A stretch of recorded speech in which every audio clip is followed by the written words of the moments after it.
Today I'm going to walk you through 2 exercises to help you strengthen your glutes, your hamstrings, or the back of your thighs, and also your lower back. And we're going to make sure we do this for people with hypermobility. We're going to modify these exercises to make sure that they're safe for you so you can become stronger in those areas, which will help you to become more functional in the long term. Now, it's important to know that there are many different ways to strengthen your lower body, but one of the most important things, if you've watched some of our other videos before, is starting in a position that you can handle. And most of the time, that's lying down, either on your back or on your stomach. First exercise you'll probably be familiar with, but it's important that we get the details right. So we're going to show you some different ways to modify these exercises using props and cues to make sure that you can do them safely and actually feel the areas that you're supposed to feel. One other quick thing before we jump into those exercises is understanding 2 of the reasons it may be hard for you to exercise.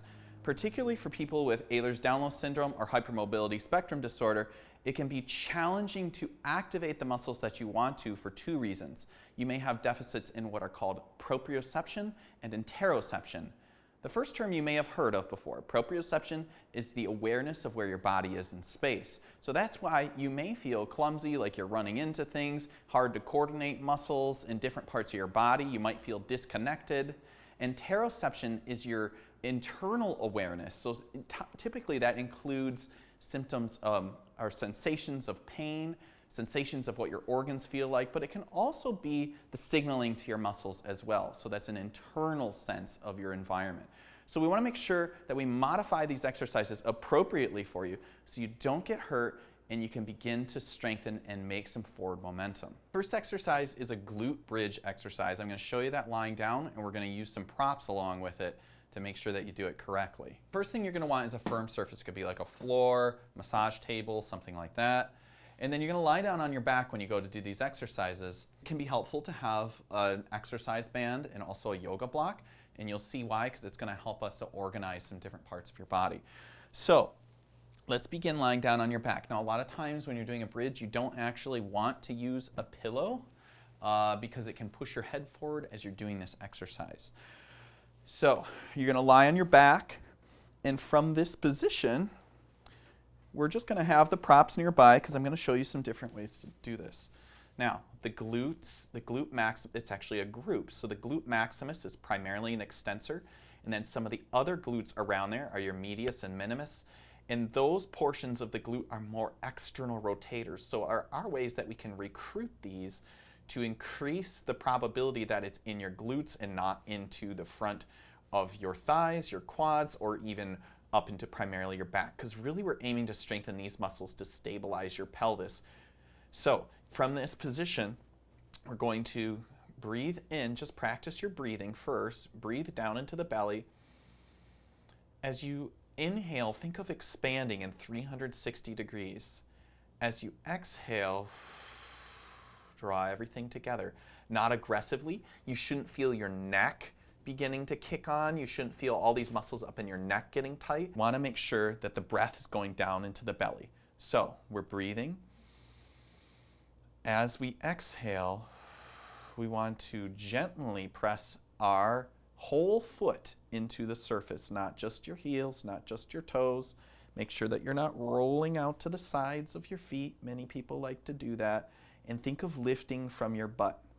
If you're having a hard time feeling that, then practice just a few squeezes in this position where you don't actually, like you're trying to squeeze a penny between your butt cheeks and you're holding that squeeze, or you could think of it as if you're just trying to unweight your pelvis enough that you could lift it up. If it's painful to do this bridge, then definitely stick around for the second exercise because I've got another one for you. Or you may only be able to start with the squeezes and hold. Squeeze and hold. Begin to build up your endurance with these. Use time instead of reps. Build these up to 3 minutes. Start around 1:30 and build up to 3 minutes. As long as it takes you. You can add 10 seconds every day, 5 seconds every day. Just keep it small. Then, again, as we exhale, lengthen out your kneecaps like you're reaching them away from you. And think of squeezing your butt to help lift you and not lifting from your back. Now, a couple props that can help you. Remember how we said that the glutes are primarily the glute maximus is primarily a thigh or hip extensor, but we can also, I'm going to put this block down here just to help organize my feet so I know my feet are hip distance apart, which can be very helpful, by the way. Another tip is you don't want your feet way out here, because if they're way out, your bridge is going to be too overextended. You can take a belt or an exercise band, you can put it around your thighs and push out into that band per tolerance. Now I've got some of that glute medius turned on. Relax the front of your thighs. Try not to use your hip flexors, the front of your thighs, when you do these. So on an exhale, we're now pushing out into the band, and again, we're lifting from our butt. You should have an increased chance of feeling your glutes here because you're working more of the whole group. Sometimes people feel a disconnect through this midsection, so it can be helpful to be near a wall. Be careful not to overextend your shoulders like way up overhead. That's why I got pretty close to the wall. And then from this position again, I can push out, breathe in, exhale, light pressure through the wall, and now I feel a very strong connection through my midsection, which helps me to access my glutes more than just my back. Second exercise is a prone leg raise, which may be more appropriate for some, especially if you're having spasms or getting Charlie horses every time you try to do the bridge. It may be something to work up to. There are many ways to progress the bridge, but that's going to be beyond the scope of this video. If you're enjoying this video, be sure to give it a like and subscribe to the channel if you're new.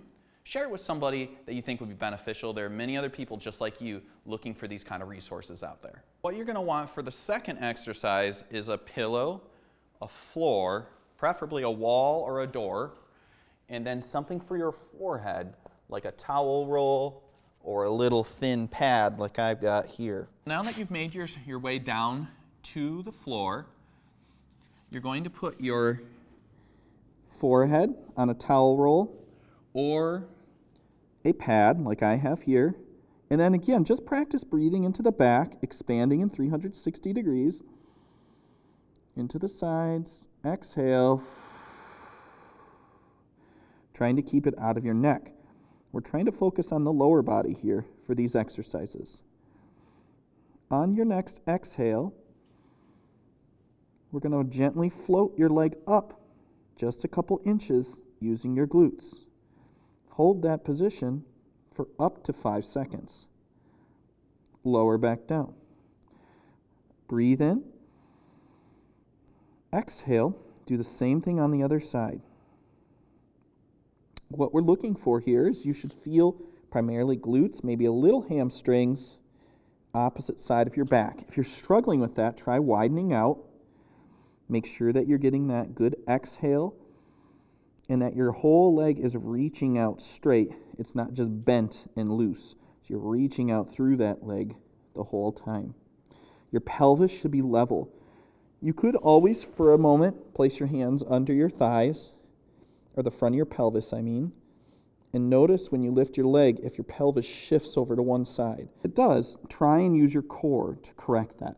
Now, if you're still struggling with that, you could scoot back to your wall or door and place the tips of your toes and even a little bit of your midfoot. It takes a little practice to figure out exactly where you need to be.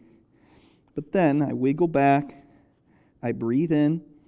As I exhale, I reach my heel. Now look, I didn't quite make it, so I got to scoot in even a little more. So now I've got about the middle of my foot on there. Breathe in, exhale, reach through my whole foot. Now I've got my whole glute active. My hamstrings are active. I can feel some good activation of those whole muscles in the back. Hamstrings as a group are active. Glutes are active. We're programming our awareness to those parts of the body and building strength at the same time. Exercises should be part of a whole body strengthening program, preferably programmed by a physical therapist. If you've enjoyed this video, we highly encourage you to check out some of the other content on this channel, and we really think you're going to like our private free community for people with hypermobility. It's called Hypermobility PT, and the link is in the description below. totally free to join, and we share a lot of inspiration, the latest research, and we're also going to be doing interviews with other providers very soon. So you can get a lot of value, you can start to increase your quality of life and learn more about the condition that you're going through. Look forward to seeing you guys in the next video.